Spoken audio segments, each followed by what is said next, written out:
Penicillin. We all know what it is. An antibiotic that is so commonly used, most people don't even think twice about it. The discovery of penicillin is credited to Alexander Fleming, who in 1929 accidentally found that some gram-positive streptococci, pneumococci, staphylococci, and some gram-negative bacteria were sensitive to filtrates of broth cultures of the mold Penicillium notatum.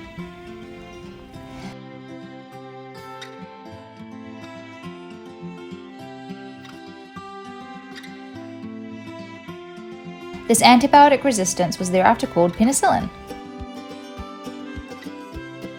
A few years later, in 1940, Corey and Chain isolated the drug and performed clinical trials on humans to find it to be an efficacious antibacterial agent against multiple pathogenic organisms, including those responsible for pneumonia, peritonitis, venereal diseases, meningitis, and blood infections. The commercial production of penicillin and other antibiotics is the most dramatic example of industrial microbiology. The annual production of bulk penicillin is about 33 million pounds, with annual sales of about $344 million. This has prompted the production of penicillin in techniques that employ biosynthetic models, subsequently adhering to green chemistry techniques. Green chemistry involves designing chemical products and processes that minimize the use and generation of hazardous substances. But how does biosynthesis fit into this scheme? In green chemistry schemes, biosynthesis employs the use of biocatalysts. Biocatalysis refers to the use of biological structures, like enzymes, or their parts to catalyze chemical reactions. This aims to 1. Prevent waste through the specificity of enzymes. 2. Maximize materials incorporated in the final product. 3. Eliminate hazardous steps. 4. Replace chemicals.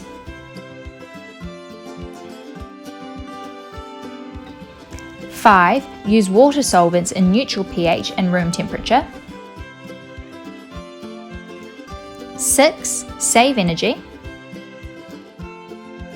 And 7. Be biodegradable. There are many types of enzymes and they are categorized by the type of reaction they catalyze, such as hydrolase, which catalyzes hydrolysis, and oxidoreductases, which catalyze oxidation. But how is penicillin produced through biocatalysis?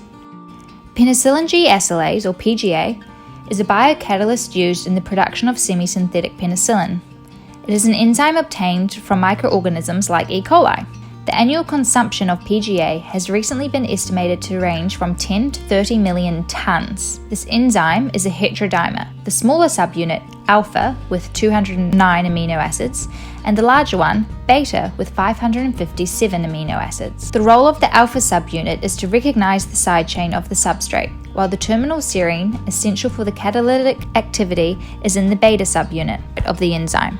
Penicillin G is a first-generation antibiotic which is now largely ineffective due to antibacterial resistance.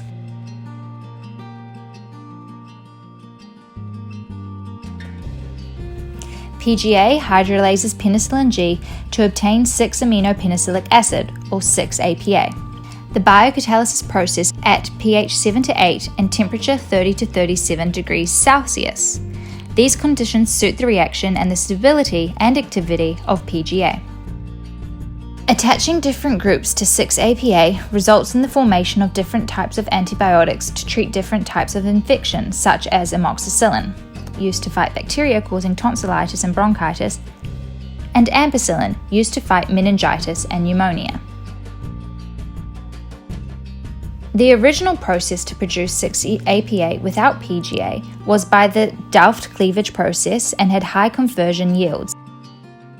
It required 4 chemical steps to deacylate the penicillin G,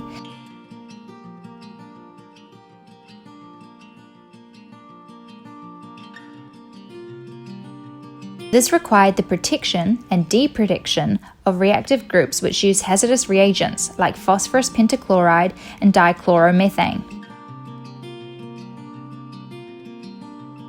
These chemicals were difficult to recover, reuse, and generated large amounts of waste.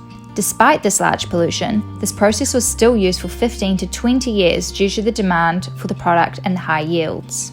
However, since using PGA, much milder conditions are required and the use of toxic chemicals is saved.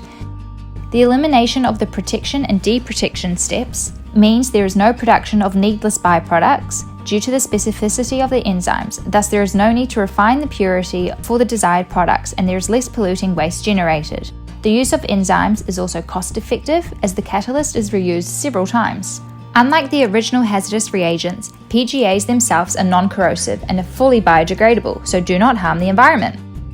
Because of all the benefits of using PGA instead of original chemical synthesis to make 6-APA, the PGA biocatalysis process has largely now become the most popular way of making 6-APA. 9,000 tons of 6-APA is produced enzymatically worldwide each year. However, research into further improving this mode of biocatalysis is still ongoing.